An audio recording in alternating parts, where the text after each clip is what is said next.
Ang atong unang pagbasa, atong ebanghelyo, naghisgot og kaluwasan natong tanan batok sa atong kaaway.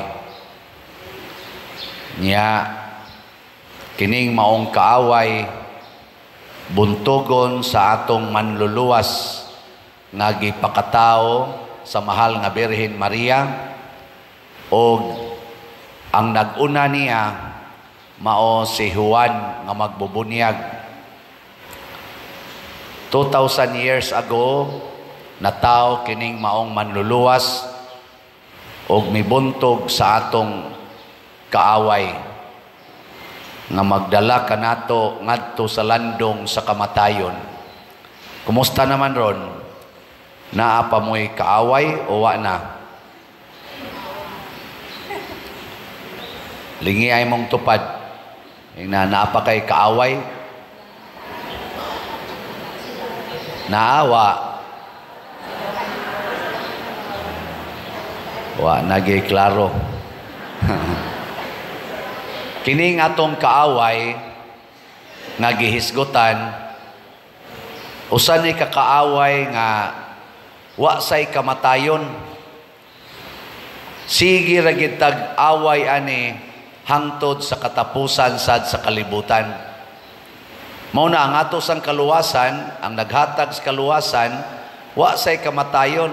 Sige ra gid ni siya luwas nato hangtod sa katapusan sa kalibutan. Kinsa dinhi ang nahibaw nga duna gid tay kaaway matag adlaw? Taas ang kamot. Naiuban nagpanagana. So kanang wa mo isas kamot napildi na nas kaaway. Ang ato gyung kaaway nga muda nato ngadto kangit-ngit sa kamatayon mao ang sala. Ang sala. Kinsa ninyo dinhi ang kanunay naglagot o nagdumot sa sala? Taas ang kamot. Tanawa. Diba pulos mo na pildis kaaway. Amiguhon gay na nimo, higugmaon gay na nimong sala, pildi na ka. Dumtan gid nang sala kay kaaway na nato. Kinsa may higugmaon? Kisa? Pataka lang mo. Ang Ginoo lagi, pero duha man nakabuk, Ginoo og isig katao. Kinsa man ang isig katao? Ang makasasala. So dumti ang sala, higugmaa ang makasasala or nakasala. Anang imong tupad? Makasasala man na, apil na ning nagwali. Higugmaa. Pero ang sala, dumti. Kay kining imong tupad, hasta ning nagwali, kuyog ni nato sa panaw sa kaluwasan. Mao nang gitawag ta og the Pilgrim Church. Kitang mga buhi pa ba? O gitawag sa ta sa level sa simbahan, matud pa sa atong katekesis, kita ang gitawag og the Militant Church, ang nagpanaw nga simbahan. Ang katong tuas purgatorio, the Suffering Church. Ang katong tuas langit, unsay tawag? Arang-arang kay dahil nakatubag duha ka buok. The Triumphant Church, ang simbahan nga nagmadaugo na santos na asay nagantos pa, ni asay nagpanaw pa. Nya kining nagpanaw matud pa sa atong kaning simbahan karon nga gipasibugatan aning tuiga, synodality ang iyang nature. Unsa man ang synodal church or synodality? Nagkuyog sa pagpanaw ang tanang membro, maayo og dautan. Kay matud pa ni Kristo, ang gingharian sa Dios dinis kalibutan, murag uma nga nagdungan pagtubo ang sagbot og ang trigo. Mura sa kunutag baling nga naa nagtipon o kakuha ang maayo o daotang isda. Tipon tatanan.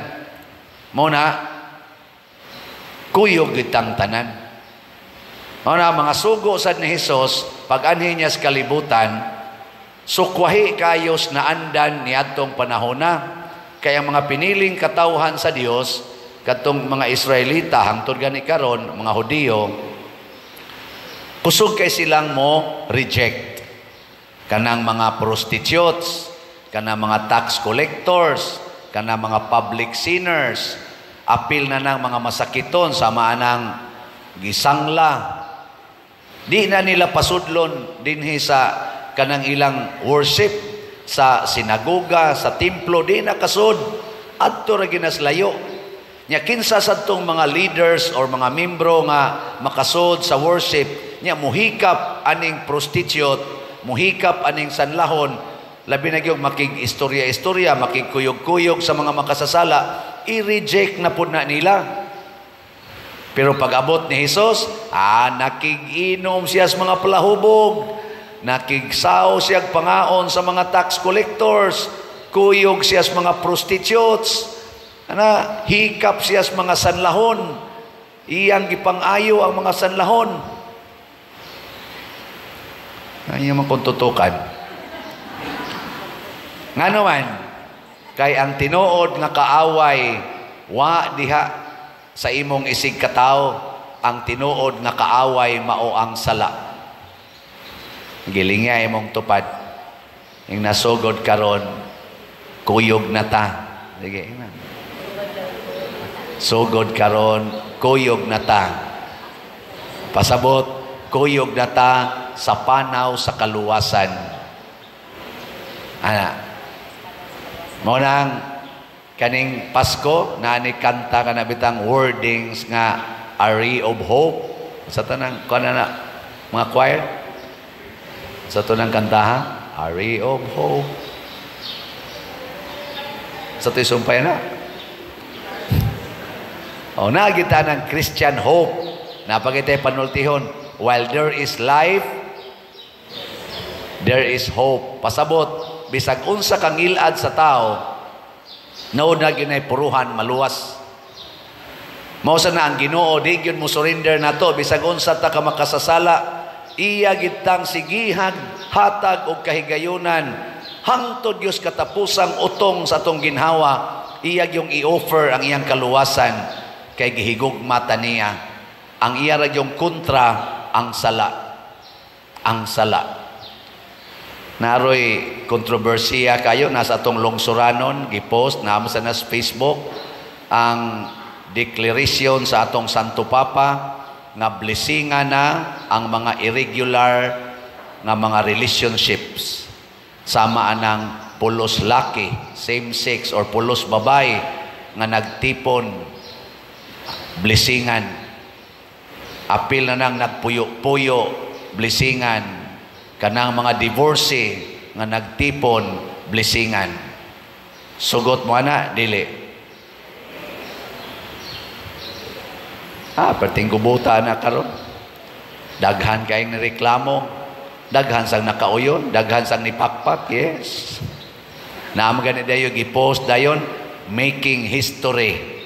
Kay nakabasa mo doon sa Facebook, na dito, pulos laki, upawon ang laki, ang usa tag-asubok, batanon to, holding hands sila, giblisingan sila sa pare. Unsa man na, maayo na ang lakang o dili? Maayo, dili di ay. Tingali, o panahon pang Kristo, inyo nasanggilansang si Kristo sa krus. Nga naman, unsa man ang blessing? Ang blessing, dili sakrament. Ang blessing, sakramental. Ang sakramental, dili makapapas sa sala. Support ra na siya sa sakrament. Ikaduhang meaning sa blessing, expression of mercy. Kanabang pagpadayag nga gikaluy-an ti ka. Pareho na ng mga apuhan, inyo mang paaminon ang inyong mga apo na ibuangon na sa ibuutan. Oh, bless me Lord. Oh, bless you. God bless you. Mga bata din muduol na ko na may mga buangon ana na sa mga buutan. God bless, God bless, God bless. Ekspresyon sa kaluoy. So duha ang meaning sa blessing. Ekspresyon sa pag-support sa sakrament aron mo balaan o ekspresyon sa kaluoy aron nga mabati nimo nga gikaluy-an ka sa atong Dios. Ana ha?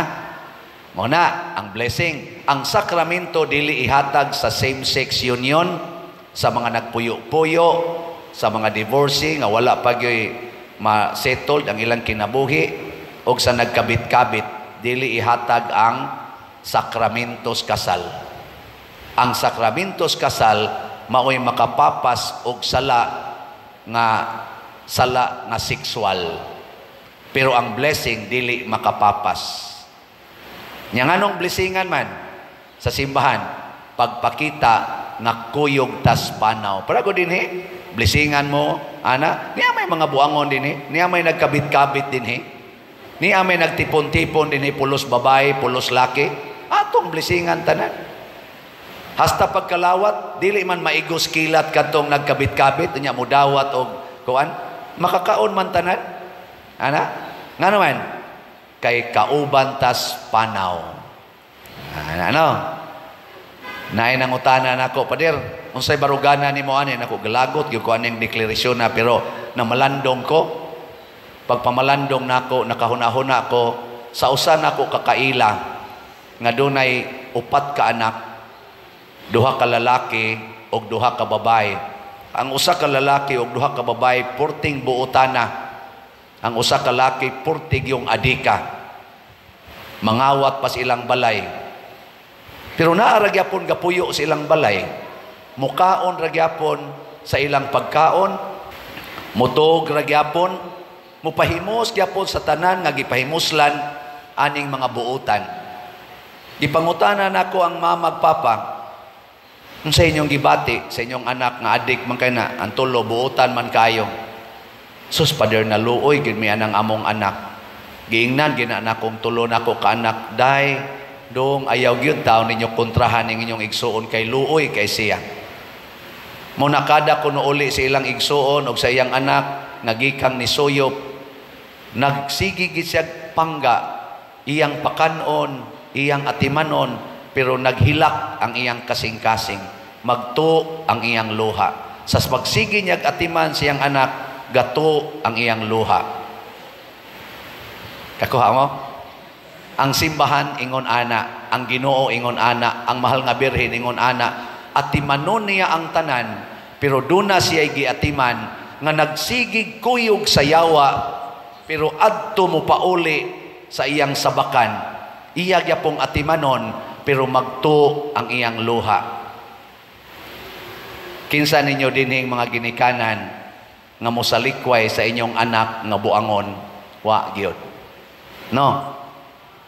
Mao na ang atong simbahan, di mosalikway sa mga buangon, pero magtu ang luha, ang kasing-kasing sa simbahan, maghilak nga magsigig atiman ninyong mga gahig ulo.